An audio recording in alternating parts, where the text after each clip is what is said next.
Oh, well, wait a minute. You know who else wants a piece of this? Let's talk to Liz Wheeler. Who is Liz Wheeler? Before I show you, she is the host of the Liz Wheeler Show, author of Hide Your Children, Exposing the Marxists Behind the Attack on America's Kids. All right. Well, I think we've pretty much established tradconism in Liz Wheeler. And like any good tradcon, she's got to get a piece of the pie too. So let's have a look at what Liz had to say. There we go. Liz Wheeler. Well, what do you think about the red pill, Liz? I constantly see red pillers saying women initiate 80% of divorces. Women are the problem. Yeah. Okay, let's continue. Which actually the problem with broken marriage in our country is spiritual, of course, because we can use that as any kind of unfalsifiable reason for anything we want. But let's even continue with that. Let's just even give her that. Actually, the problem with broken marriages in our country is spiritual, which I'm sure if you asked any of those girls that were like, do we need men? Do we not need men?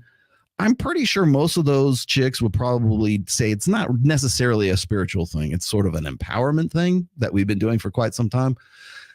But I digress. 69%, not 80% of divorce filings are initiated by women. Well, that all depends on how you break down the demographics, poor Liz. Which we'll get to in just a moment, as I have already discussed with James Sexton, who she will never want to get into a debate with. So if you're look how long this response is. That must have taken some time. Somebody had to go and of course, she never gives you any links to where she's getting these data points. Fortunately, I have some, so I'll be happy to point out where she's getting these, or at least where she thinks she's getting them. Note, filings. Okay, it's filings, right? 69%, not 80% of divorce filings are initiated by women. Note, filings. That means paperwork. That isn't a commentary on why the marriage is broken or who is most responsible. Well, the problem with that is that women have a very predictable time frame. There's a very predictable template for women when they get divorced. The average, and by the way, I already discussed this with Matt Walsh, or I've tried to anyways, but I've cut him down for his bullshit stats. And his bullshit stats are is that it's, well, again, he wants to say that it's a spiritual thing. If you just were nice to her and you just listened to her feelings and you just were, it's not about the nail, that everything would work out for you and you're going to beat the odds. Don't worry. Meanwhile, 56% of marriages fail. Where are you getting that? James Sexton's information, and I will show you this here in just a minute. I'll post it up here in a second. So I'm going to prove Liz here wrong. But before I do, let's where to go? There it is. Okay. So let's go through her reasons. The reasons. Here's the reasons. So it's not about the divorce. It's about who is responsible for the divorce, right? So women, if they file, they could still be not responsible for being the one who had to file. Okay. If that's the case, then why is it that men and women are not filing equally?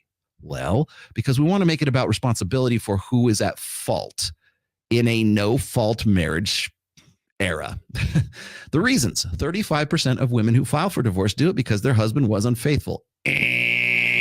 Wrong. Wait, hold on. We need Trump here. Wrong. 24% of divorces are due to domestic violence, and we know most victims of abuse are women. Wrong. Okay. Let's before we jump in here too deep, let me go grab the divorce stats courtesy of courtesy of Mr. I think I even dropped these. Here we go. Much better. Revealing divorce statistics in 2024. This is the most current divorce statistics that I have. And again, this is through Forbes, but this is like a collection of data points here. So let's see about that. Shall we? Well, we talked about this already. I'm going to read. I'll just read this to you really quickly. This is from the Forbes Advisor articles here. Divorce trends over time. Trends in divorce have changed over time with the number of people dissolving their unions. Divorce rate has decreased from a rate of 4.0 to 2.5 since 2000. The reason for that is because the rate of marriage has fallen off a fucking cliff. That's why. And I love getting that all the time. Hey, don't you know divorce has gone down? You red pill guys are wrong. No, we're not, because fewer marriage, fewer divorces. If anything, if you're avoiding marriage, we're right. We're succeeding. If you believe that that's what the red pill's all about, which it's not. But even if it was, guess what? We still win on that data point. Let's see. So here we go. In 2000, a total of 944,000 divorces and annulments occurred. The crude divorce rate, by the way, there's a difference between crude and defined or refined. Crude divorce rate was 4.0 per population during that year. By 2021, it had fallen to 2.5. Of course, that had a lot to do with the pandemic, with just 689,308 people divorcing that year. Those numbers are still pretty bad, okay? The marriage rate has declined too, dropping from 8.2 to 6.0. That's why, you dumb. Third marriages have the highest divorce rates at 73%. Many people accept it as fact that half of all marriages end in divorce, which is true. But as mentioned above, this applies only to the first marriages. Those who wed multiple times face a far higher divorce rate. In fact, 67% of second marriages end and 73% of third marriages are dissolved. Now, when you take all of that in aggregate, Liz, now we can see that it goes from 69% up to at least 75, well, somewhere between there. Depending on whose numbers you use and depending on how you massage those things and what you're including in your demographics, age also plays into that. There's also first marriages, second marriages, third marriages. Put them all together, and guess who's filing 80% of the time? Women. Who's doing it for first-time marriages? Well, you might be right with the 69%. But by the time you get to second and third marriages, now it goes up. That's what they're quoting. Are we clear? Are we simpatico on this now? Do you understand? Do you understand the words that are coming out of my mouth? Because that's where the number comes from. 35% of women who divorced do it because their husband was unfaithful. Wrong. Wait. Wrong. Thank you, Trump. Here we go. Let's go down to here. Let's see. Nope, not quite. Let's go. What did she say? She said 35% of those who file, women who file for divorce, not collectively, women who file for divorce, do it because their husband was unfaithful. Well, actually, you'd be wrong about that. It's actually much higher than that. Infidelity and extramarital affairs accounts for 60%, not 35%. But you know what outclasses that? Lack of commitment. In fact, let's move over to that really quickly here. Where'd we go? Sorry, I had to pull this out. There we go. This is what I'm reading from. Lack of commitment, infidelity or extramarital affairs, too much conflict and arguing, getting married too young. Sounds like getting married too young. Ben Shapiro, Matt Walsh, Bliz Wheeler, I presume, everybody from Daily Wire, accounts for a lot of divorce, at least 45%. That's a reason, top reasons for divorce, okay?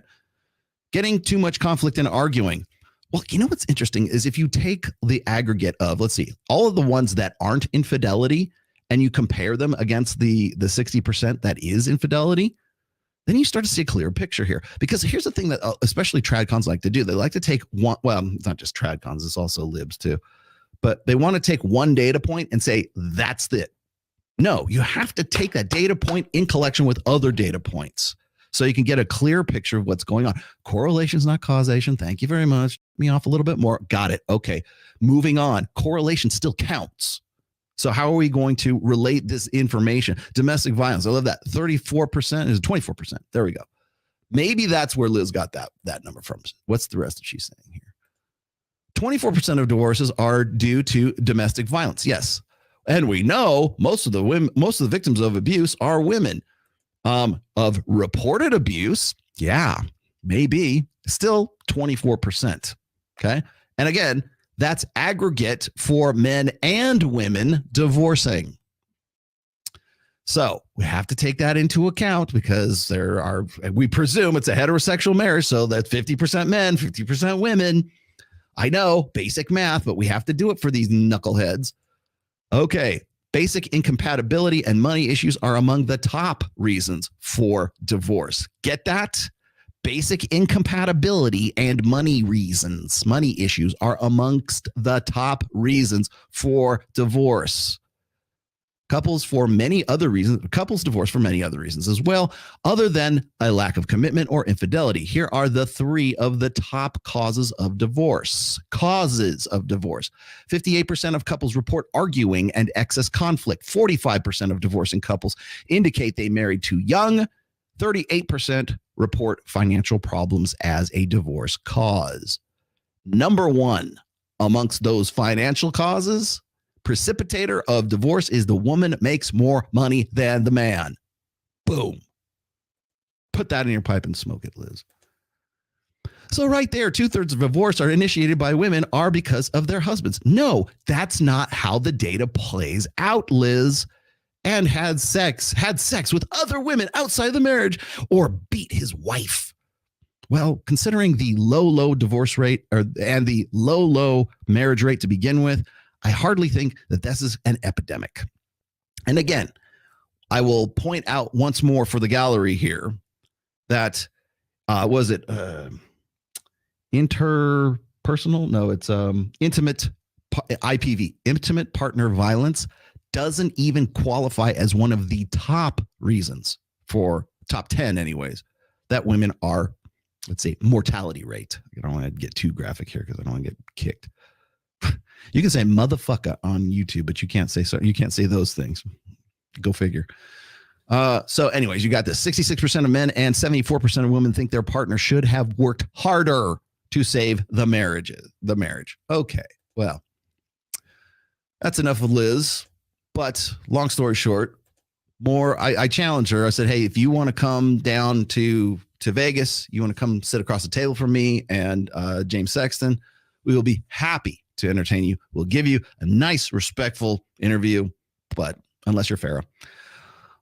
I'm not trying to make this a battlefield of the sexes. You already are, dear. In fact, the idea of a battle of the sexes is part of the problem.